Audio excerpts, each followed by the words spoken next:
로마서 9장, 10장, 11장은 성도의 칭의와 성화 사이에서 이스라엘 백성들의 구원이 어떻게 되는가라고 하는 문제를 다루고 있다라고 말씀을 드렸습니다. 이제 9장과 10장을 지나서 11장으로 넘어오면서 이스라엘 백성들이 이렇게 질문하고 싶은 것입니다. 우리가 구원을 받았다면, 우리가 선택을 받았다면 왜 하나님의 구원으로부터 멀어지는가? 하나님께서 자기 백성을 버리셨느냐라고 하는 질문을 하게 되는 것에 대한 가상을 하면서 사도 바울이 답을 주고 있는 것이 1절입니다. 한번 보시죠. 그러므로 내가 말하노니 하나님이 자기 백성을 버리셨느냐? 답입니다. 그럴 수 없느니라. 이스라엘 백성들의 자기 백성을 버리셨느냐라고 하는 질문은 하나님께서 당신이 세운 언약을 파기하실 수 있는 것이냐라는 뜻입니다. 하나님이 아브라함을 부르시고 내 민족으로 크게 번성케 하시겠다라고 하는 그 언약을, 이스라엘 백성들을 구원을 베풀지 아니하신다면 스스로 그 언약을 파기하시는 것 아니냐라고 하는 질문입니다. 이러한 가상 질문에 대하여 바울이 단호하게 대답하는 것이 그럴 수 없다라는 것이죠. 바울의 답은 남은 자가 있다라는 것입니다. 남은 자가 있다. 오늘 본문에 보면 두 종류의 다른 남은 자가 소개가 되고 있습니다. 5절에 남은 자가 나오고요, 7절에 남은 자가 나옵니다. 먼저 5절을 보세요. 그런즉 이와 같이 지금도 은혜로 택하심을 따라 남은 자가 있느니라. 여기 남은 자는 모두 다 멸망을 당한다 할지라도 하나님의 은혜를 따라 구원받는 자가 있다라고 하는 구원 백성을 가리켜 남은 자라고 말을 하고 있는 것입니다. 7절을 보세요.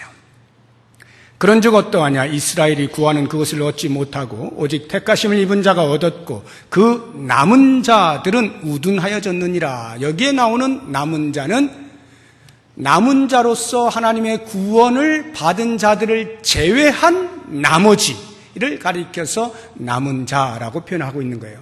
우리 한국말 성경으로는 똑같이 남은 자라고 번역을 했습니다만 원어 성경은 단어 자체가 완전히 다른 것입니다. 개념이 정반대인 것이죠.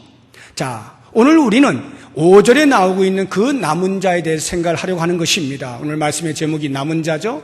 이 남은 자에 대한 확신, 하나님께서 남은 자를 남겨두셨다라고 하는 이 확신이 어디에서 나온 것일까? 바울은 세 가지 차원에서 확신을 하고 있는 것입니다. 첫 번째가 개인적 차원인데요, 자기 자신을 보니까 그러하다라는 거예요. 1절을 보십시오. 그러므로 내가 말하노니 하나님이 자기 백성을 버리셨느냐? 그럴 수 없느니라. 나도 이스라엘인이요 아브라함의 씨에서 난 자요 베냐민 지파라. 한마디로 말하면 적통이다 이 말이에요.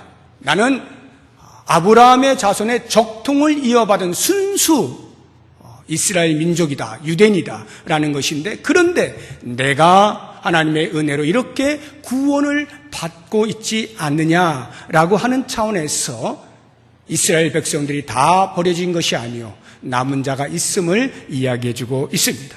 두 번째로는 신학적 차원에서 증거를 하고 있는데 2절을 보시면 하나님이 그 미리 아신 자기 백성을 버리지 아니하셨다라고 말씀합니다. 이것은 하나님의 전지하심에 근거하여서 하나님은 이미 처음부터 마지막까지 이스라엘 백성이 어떻게 될 것을 알고 계신다는 것이고, 그 하나님의 전지하심 속에 이스라엘 백성 가운데 남은 자가 있다는 확신인 것입니다. 세 번째는 역사적 차원에서 증거를 하고 있습니다. 2절 뒷부분을 보세요. 너희가 성경이 엘리야를 가리켜 말한 것을 알지 못하느냐? 그가 이스라엘을 하나님께 고발하되, 이렇게 되죠. 엘리야가 이스라엘 자기 민족을 하나님께 고발한 적이 있습니다. 물론 이건 사도 바울의 재해석인데요. 열왕기상 19장에 보면은 엘리야가 갈멜산 전투에서 승리를 하고도 이세벨의 위협에 무서워서 도망을 내빼면서 하나님 앞에 탄식을 하고 불평, 불만을 쏟아내는 것이 있습니다. 그것이 3절 말씀에 나오죠. 주여 그들이 주의 선지자들을 죽였으며 주의 제단들을 헐어버렸고 나만 남았는데 내 목숨도 찾나이다. 하나님 편이 아무도 없다는 거예요. 자기를 제외하고는. 그런데 그 이스라엘 백성들이 그 남아있는 자기 하나조차도 죽이려고 혈안이 되어 있다 이 말이죠. 그래서 나는 지금 도망을 갈 수밖에 없지 않느냐, 이런 억울할 때가 어디 있습니까? 라고 말을 할 때 하나님께서 그에게 대답해 주는 것이 4절 말씀이죠. 그에게 하신 대답이 무엇이냐? 내가 나를 위하여 바알에게 무릎 꿇지 아니한 사람 7,000명을 남겨두었다. 남은 자가 있다는 말이죠. 엘리야는 자기 혼자인 줄 알았는데 하나님 편에 그가 알지 못하는 7,000명이 또 있다. 남은 자를 말하고 있는 것입니다. 자, 이 남은 자라고 하는 것은 전적으로 하나님의 주권에 의하여 하나님의 은혜로 남겨진 자입니다. 5절을 보세요. 그런즉 이와 같이 지금도 은혜로 택하심을 따라 남은 자가 있느니라. 우리는 역사 속에서 시대마다 남은 자가 있다는 것을 알 수가 있습니다. 엘리야 시대에 이렇게 7,000명의 남은 자가 있었죠. 바울 시대에도 바울을 비롯한 많은 남은 자가 있습니다. 현대에도 역시 남은 자가 있습니다. 우리는 오늘날 우리 한국 교회를 바라볼 때 교회가 부패할 대로 부패했다, 썩을 대로 썩었다라고 말합니다. 저도 동의합니다. 그래서 더 이상 교회는 세상의 빛이나 소금으로 역할을 감당하지 못하고 손가락질 받고 조롱을 받는다라고 자성을 하고 있습니다. 그럼에도 불구하고 그래서 참 그리스도인이 없느냐? 그렇지는 않습니다. 우리가 알지 못하는 그 어느 곳에 하나님께서는 남은 자를 남겨두고 계시는 겁니다. 오늘날에도 여전히 하나님의 은혜로 택하심을 따라 남은 자가 있다는 사실입니다. 자, 그렇다고 한다면 이제 오늘 우리는 이 본문의 말씀을 보면서 과연 나는 남은 자이냐라고 하는 질문을 스스로에게 던지면 좋겠어요. 나는 남은 자에 속하고 있는가? 만약 내가 남은 자라면 남은 자로서 어떻게 살아야 할 것이냐라고 하는 것을 오늘 본문의 말씀을 통하여 도전받았으면 좋겠습니다. 제가 크게 2가지를 말씀을 드리려고 합니다. 만약 내가 남은 자라면 첫째, 세상에 있으나 세상에 속하지 아니한 삶을 살아야 한다는 것이고, 둘째, 나의 공로가 아닌 오직 하나님의 은혜로 산다고 고백할 수 있어야 한다 하는 이 2가지를 말씀을 드릴 것입니다. 먼저 세상에 있으나 세상에 속하지 아니한 것이 무엇인가 하는 것을 생각해 보겠습니다. 세상에 속한다라고 하는 말은 세상의 철학이나 사조나 삶의 양식을 따라 물 흐르듯 순응하며 사는 것을 의미해요. 더 정확히 표현하면 자기 자신을 위하여 사는 것입니다. 그런데 남은 자는, 참 성도는 자기를 위하여 더 이상 살지 아니하고 하나님을 위하여 사는 것입니다. 4절을 보십시오. 그에게 하신 대답이 무엇이냐? 내가 나를 위하여 바알에게 무릎을 꿇지 아니한 사람 7,000명을 남겨두었다. 여기 이 말씀은 열왕기상 19장 10절의 말씀을 인용한 것인데 사도 바울이 인용을 할 때 자기의 신학을 거기다 집어넣었어요. 그 말이 뭐냐 하면 내가 나를 위하여. 열왕기상 19장 10절에는 그 말씀이 없어요. 하나님께서 왜 바알에게 무릎을 꿇지 아니한 7,000명을 남겨두었느냐? 당신 자신을 위하여 남겨두었다라고 말씀합니다. 무슨 뜻일까요?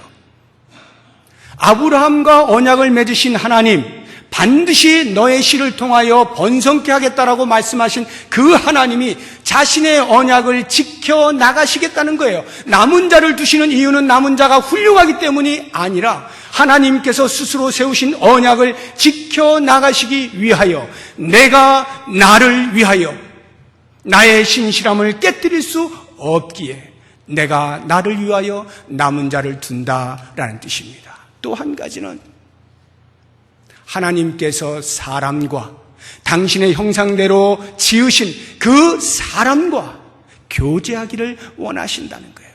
그래서 그것이 내가 나를 위하여. 물론 이 말씀은 하나님께서 무엇인가 부족해서 사람이 하나님과 교제하지 아니하면 하나님이 부족하고 무엇인가 결핍되어서 그래서 교제를 원하신다는 뜻은 아닙니다.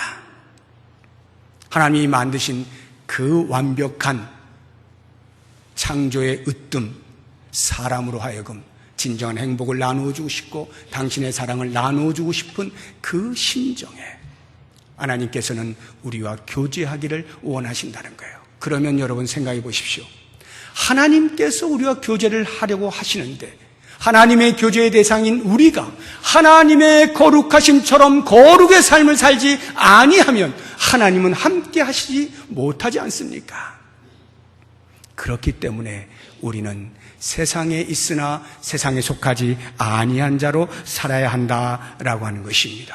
자, 그러면 세상에 속한다는 것이 무엇을 의미하는지 세 가지로 제가 말씀을 드려보겠습니다. 첫 번째로는 세상에 굴복하지 않는 겁니다. 세상에 굴복하면 우리는 세상에 속한 자로 사는 거예요. 굴복이라고 하는 말은 외부의 힘을 받아서 그 힘에 견디지 못하여 그만 항복을 하는 것을 가리켜서 굴복이라고 말을 하는 것입니다.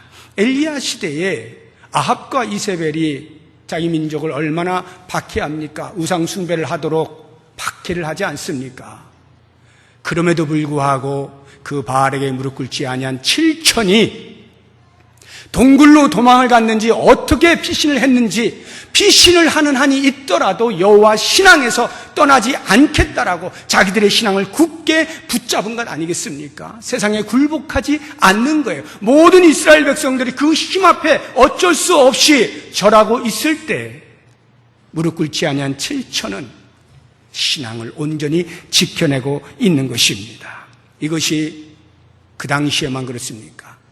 바울 시대에도 마찬가지죠. 그 초대교회에 수없이 많은 유대교에서 개종한 그리스도인들이 예수 그리스도가 생명인 것을 알고 그리스도를 영접하게 되면서부터 죽음을 두려워하지 않죠. 외부에서 압력을 가합니다. 유대 종교자들이 압력을 가합니다. 그리스도의 이름을 전하지 말라라고 말을 할 때 그들은 너희의 말을 들을까 내가 하나님의 말씀을 들을까 너희가 판단하라 하면서 목숨을 걸고 그리스도의 이름을 전파하며 그리스도인으로서 살아가는 모습을 우리가 보지 않습니까? 우리 민족에도 이와 같은 훌륭한 신앙의 선조들이 있음을 잘 알고 있습니다. 일제 강점기 시대에 신사참배 요청에 거부하면서 그렇게 되면 감옥살이를 하거나 심지어는 순교를 하게 될지도 모를 그러한 위협 앞에서도 결단코 여호와 신앙에서 벗어나지 아니하고 유일 신앙에서 벗어나지 아니하고 자기의 목숨을 걸고 신앙을 지켰던 우리의 선조들이 저 먼 곳에 있지 아니하고 바로 우리의 1세대 여기 앉아 계신 분들 가운데서도 해당이 되시는 분들이 있을 만큼 가까운 역사 속에서 있었던 것을 잘 압니다. 오늘날 우리와 피를 나누는 동족인 북한 땅에 우리가 다 알지 못하는 지하에 수없이 많은 지하교회의 성도들이 붙잡히면 죽는다는 것을 알면서도 그 여호와 신앙을 버릴 수가 없어서 외부에 어떠한 압력이 온다 할지라도 거기에 굴복하지 아니하고 믿음을 지켜내고 있는 수없이 많은 북한 동포의 성도들이 있다는 것 우리는 잘 알고 있는 것입니다. 사랑하는 성도 여러분, 남은 자는 세상의 박해와 압력에 굴복하는 자들이 아닙니다. 그것 때문에 우리가 가지고 있는 여호와 신앙을 포기할 사람들이 아닙니다. 우리는 우리 안에 그것을 이겨낼 만한 힘이 있는 것을 너무나 잘 알고 있기 때문입니다. 사도 바울이 로마서 8장에서 우리에게 생생하게 들려주고 있지 않습니까? 우리 같이 한번 보겠습니다. 로마서 8장 35절부터 37절까지 같이 읽어봅니다. 누가 우리를 그리스도의 사랑에서 끊으리요? 환난이나 곤고나 박해나 기근이나 적신이나 위험이나 칼이랴. 기록된 바 우리가 종일 주를 위하여 죽임을 당하게 되며 도살당할 양같이 여김을 받았나이다 함과 같으니라. 그러나 이 모든 일에 우리를 사랑하시는 이로 말미암아 우리가 넉넉히 이기느니라. 이것이 남은 자예요.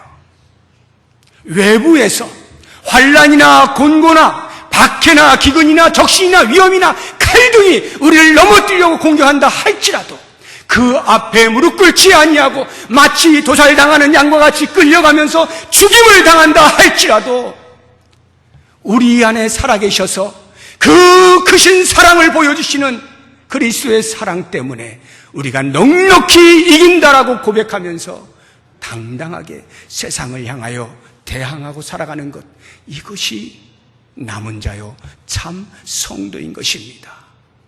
세상에 속한다는 것은 세상과 손을 잡는 거예요. 남은 자는 세상과 타협하지 않습니다.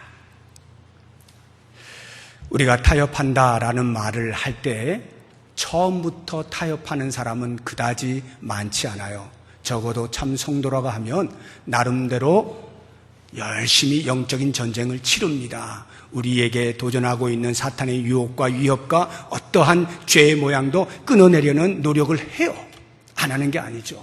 아마 이 자리에 계신 분들도 수없이 매일 하루에 몇 번이라도 그렇게 할 겁니다. 그런데요, 그게 반복되고 어제 내가 안 한다라고 분명히 하나님 앞에 통회하고 자복했는데 오늘 또 내가 하고 있는 모습을 보면서 자기 자신에게 야, 신물난다.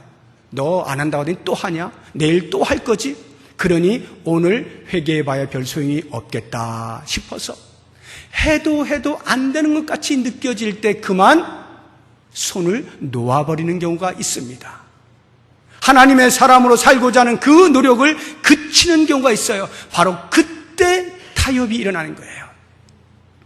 내가 죄를 끊어내고자 하는 노력보다 죄가 우리에게서 끊임없이 버티면서 우리를 무너뜨리려 하는 그 노력이 더 커질 때 우리는 타협을 하게 되어 있다 이 말이에요.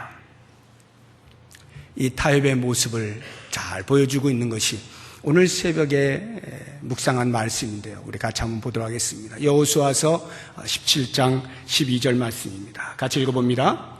그러나 므낫세 자손이 그 성읍들의 주민을 쫓아내지 못하며 가나안 족속이 결심하고 그 땅에 거주하였더니, 이 말씀은요, 여호수아 시대에 가나안 땅을 정복하고 이제 지파별로 땅을 분배하는 겁니다. 므낫세 지파의 땅을 분배했어요. 그 이야기는 모든 가나안 주민이 다 전멸됐다는 뜻은 아닙니다. 일부 남아있지만 이제 지파별로 나누어서 그 지파에 해당되는 땅에 있는 거주민들을 그 지파가 이제 처리하면서 그렇게 땅을 이제 기업으로 받는 겁니다. 므낫세 지파가 처음부터 그 땅에 있는 사람들을 그냥 놔둔 것이 아니에요. 하나씩 척결해 나갑니다. 그런데 어느 가나안 족속이 요새에 들어가서 버티는 겁니다. 저들이 포기할 때까지 계속 버티니까 므낫세 지파가 공격해도 안 되고 여러 차례 하다가 안 되니까 그만 포기하는 거예요. 그러다 보니까 그 가나안 족속이 결심하여 그들과 함께 거주하였다라고 하는 말씀이거든요. 가나안 주민들을 왜 전멸하라고 명령하였을까요? 그것은 죄를 상징하기 때문입니다. 하나님께서 약속의 땅으로 주셨을 때 그 가나안 땅은 이제부터 내가 다스리는 곳이다, 하나님의 통치가 있는 곳임을 의미하죠. 하나님의 백성들이 하나님의 통치를 받으며 사는 거룩한 땅이 되어야 되는 거예요. 그러니까 죄를 없이 해야 되는 것입니다. 그 죄의 상징인 가나안 족속들을 전멸하라 했을 때 므낫세 지파가 열심을 다해서 했으나 어느 선에 이르니까 도저히 꽁꽁 숨어서 나오지 아니하는 그들을 그냥 놔두지라고 한 거예요. 그렇게 되니까 어떤 일이 벌어졌어요? 죄의 속성이 드러나고 있지 않습니까? 죄가 버티는 거예요. 사람의 마음 어딘가 구석구석 빈 곳이 있으면 어떻게 해서든지 기생충처럼 달라붙어 있는데 사람이 계속 떨어내고 제거하고 끊어내려고 하는데 하다가 잘 안 되면 그냥 놔두지라고 할 때 그 죄가 어떻게 한다고요? 결심을 하고 이제 나는 함께 살 거야. 이렇게 되는 거예요. 우리가 죄를 끊어내다가 도저히 안 되겠다 싶어서 그냥 놔두는 순간 그 죄는 얼씨구나 좋다 하고 결심을 하고 드디어 제가 포기했다. 함께 통고하는 것입니다. 그렇게 되면서 우리의 마음이 무너지게 되고 죄에 의해서 오염이 되게 되는 것이죠.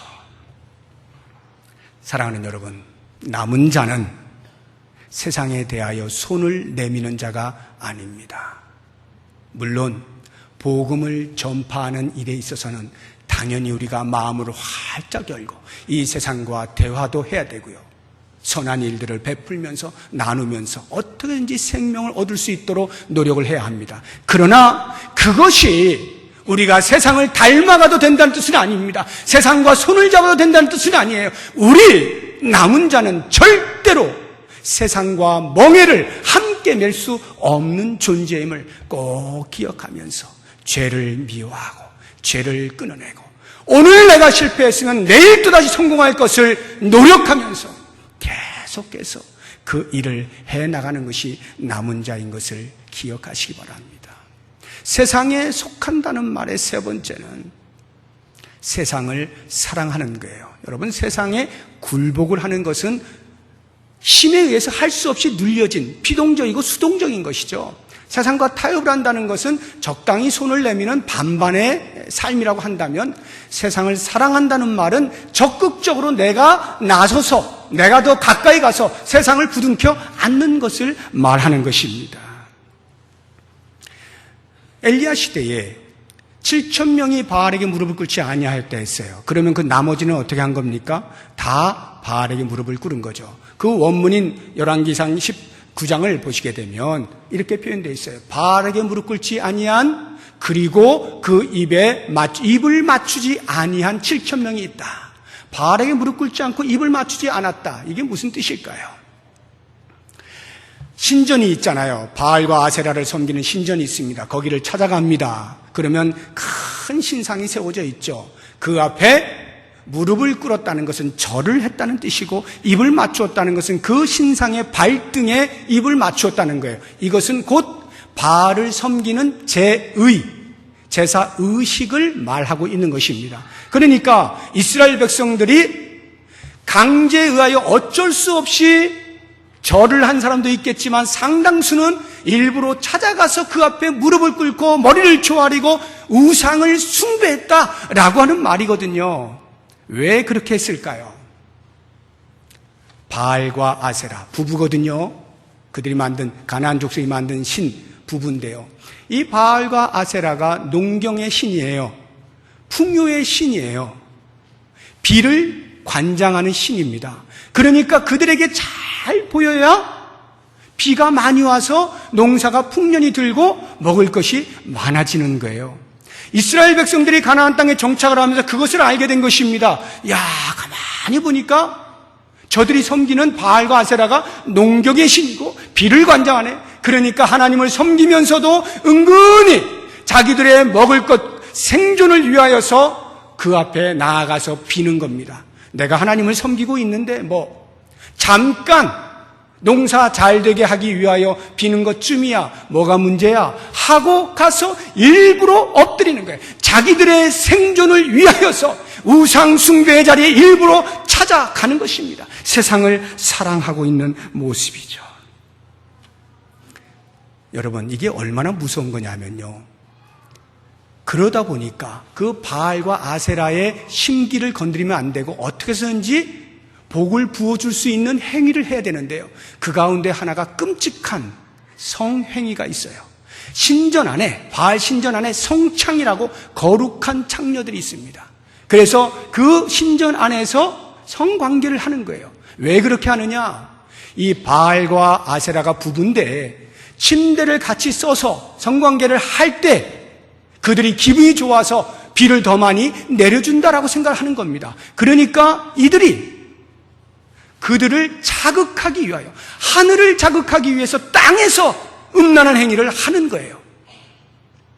이 정도로 우상을 숭배한다는 것이 단순한 것이 아니라 그의 전 삶이 파괴가 되어지고 있다라고 하는 것입니다. 그러므로 사랑하는 성도 여러분, 남은 자는 세상을 사랑하면 안 되는 거예요. 왜 안 되는지 아십니까? 사도 요한이 우리에게 이렇게 말해주고 있어요. 요한일서 2장 15절 같이 한번 보겠습니다. 같이 읽어봅니다. 이 세상이나 세상에 있는 것들을 사랑하지 말라. 누구든지 세상을 사랑하면 아버지의 사랑이 그 안에 있지 아니하니. 세상도 사랑하고 아버지도 사랑할 수 없다는 거예요. 예수님께서 말씀하시잖아요. 두 주인을 섬길 수 없다. 그들은 된다라고 생각을 하고 하나님 제가 사랑합니다. 그러면서 세상을 사랑하는 행위들을 하지만 하나님께서는 아니다라고 말씀을 하는 겁니다. 우리가 어떻게 해야 됩니까? 남은 자로서는 세상이 아닌 오직 하나님만 사랑하는 거죠. 그렇게 될 때 우리에게 놀라운 일이 일어나야 됩니다. 우리 고린도전서 8장 3절 말씀 같이 한번 읽어봅니다. 시작. 또 누구든지 하나님을 사랑하면 그 사람은 하나님도 알아주시느니라. 하나님 사랑해서 뭐 밥이 나옵니까? 떡이 나옵니까? 라고 할지 모르겠지만 우리 하나님은 모르시지 않아요. 우리의 중심을 아신다 이 말이에요. 그래서 우상숭배가 달콤해 보이지만 그것을 과감하게 끊어내고 오직 하나님만 사랑합니다라고 외칠 때 하나님께서는 그 중심을 알아보신다는 거예요.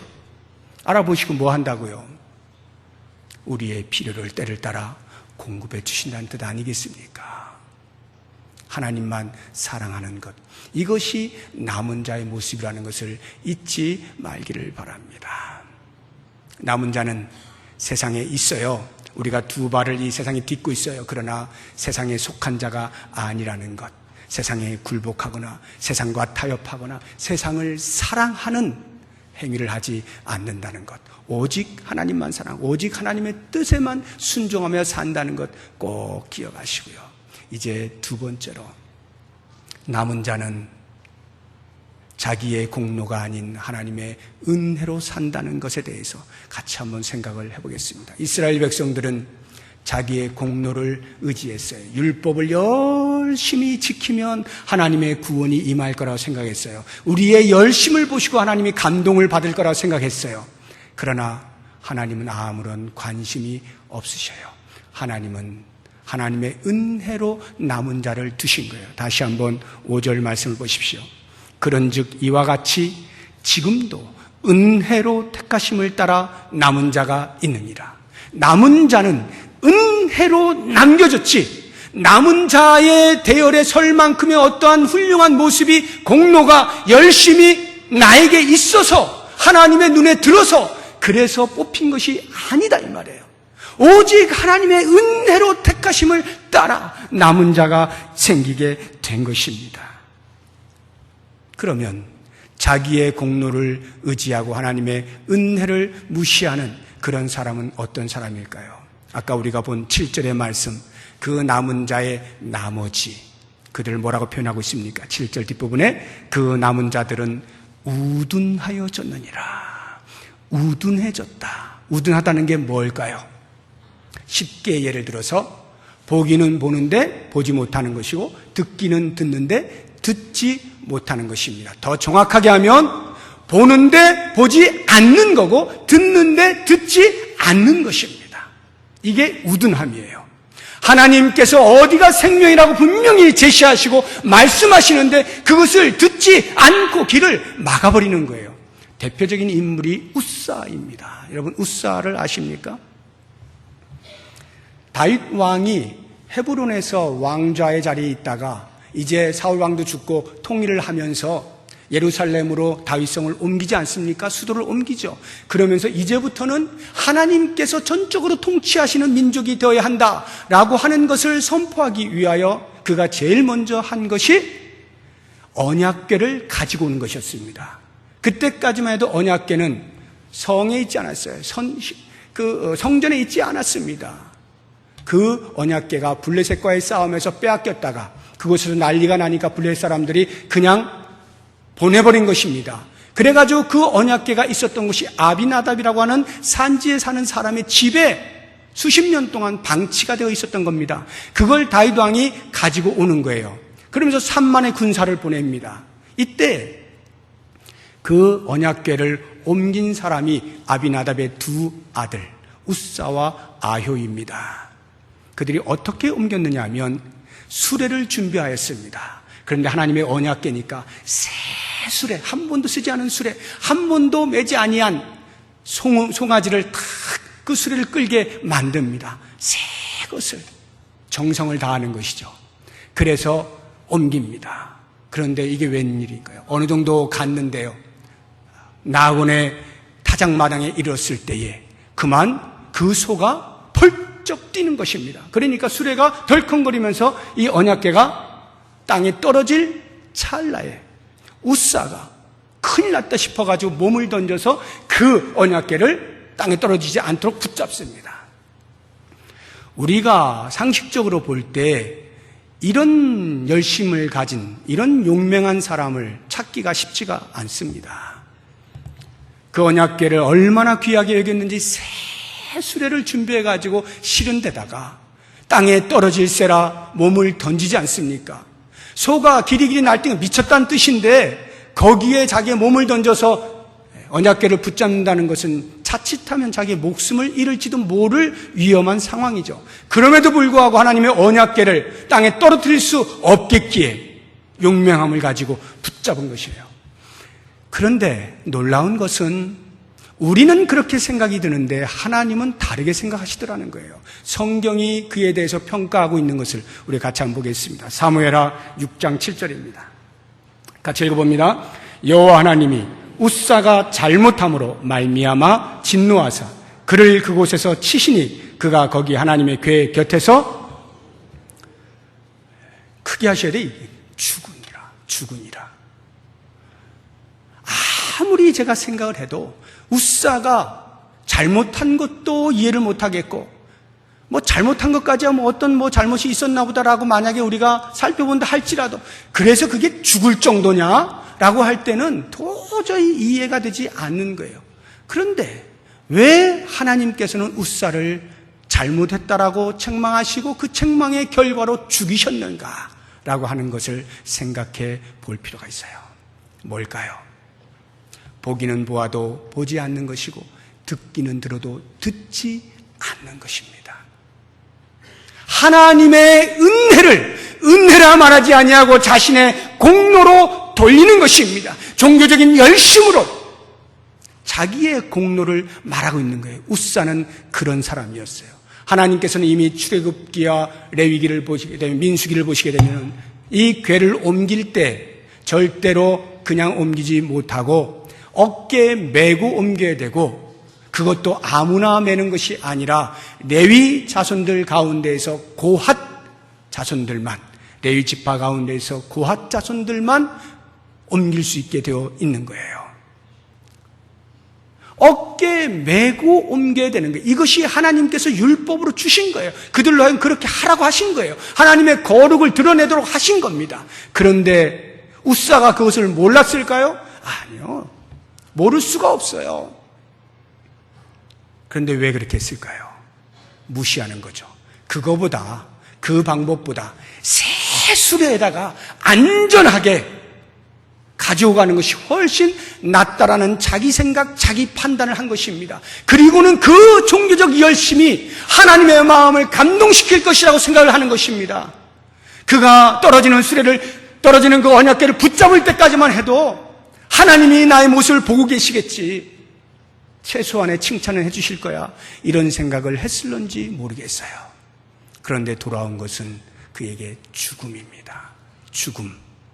하나님의 은혜를 무시하고 자기의 공로로 돌리는 종교적 열심의 결과가 죽음이라고 하는 것, 우리에게 시사하는 바가 크지 않습니까? 사랑하는 여러분, 이 사건은 단순히 우사의 이야기가 아니라 그 당시 이스라엘이 그러했다라는 것이에요. 이스라엘 백성들이 하나님께 대하여 그렇게 자신의 공로로 하나님의 은혜를 무시하며 살았다는 거예요. 아니, 이것은 이스라엘 민족뿐만이 아니라 오늘 이 땅에서 주의 교회에서 열심을 다하여 섬기는 바로 우리를 대변하고 있는지도 모르는 것입니다. 여러분, 많은 현대인들이 왜 예수를 안 믿는 줄 아십니까? 지식층일수록, 지성인일수록 예수를 잘 안 믿어요. 왜 그런지 아세요? 기분이 나쁜 거예요. 나는 저 사람보다 많이 배웠고, 나는 저 사람보다 많이 가졌고, 나는 저 사람보다 더 나은 삶을 살고 있는데, 모두가 다 예수 믿으면 구원받는다라고 말을 하니까 기분이 나쁜 거예요. 아니, 이게 뭐야? 저 사람이나 나나 같다고? 이런 생각이 드는 겁니다. 만약에 예수 믿어 구원받는다라고 하는 이 구원의 문제를 사람의 행위와 관련해서 제시를 했다면 어쩌면 그 사람들이 훨씬 더 발벗고 나섰을런지도 몰라요. 그래? 그런 거야? 생존 경쟁에서 그렇다면 내가 이길 수 있지. 경쟁에서 내가 이길 수 있지. 내가 저 사람들보다 나은데 하고는 그 구원을 따내기 위해서 열심으로 믿을런지 모르겠어요. 그런데 하나님께서 제시하신 구원의 방법은 그렇게 사람의 행위로 있지 아니하고 오직 하나님의 은혜에 있다라고 말을 할 때 지성인들은 그것을 받아들이기가 쉽지가 않은 거예요. 이러한 지성인들의 모습을 사도 바울이 간파했을까요? 고린도 교회 성도들을 향하여 그렇게 말하는 거예요. 하나님께서는 미련한 자들을 세워서 지혜 있는 자들을 부끄럽게 하시고 없는 자들을 세워서 있는 자를 패하시고 약한 자를 들어서 강한 자를 부끄럽게 하신다.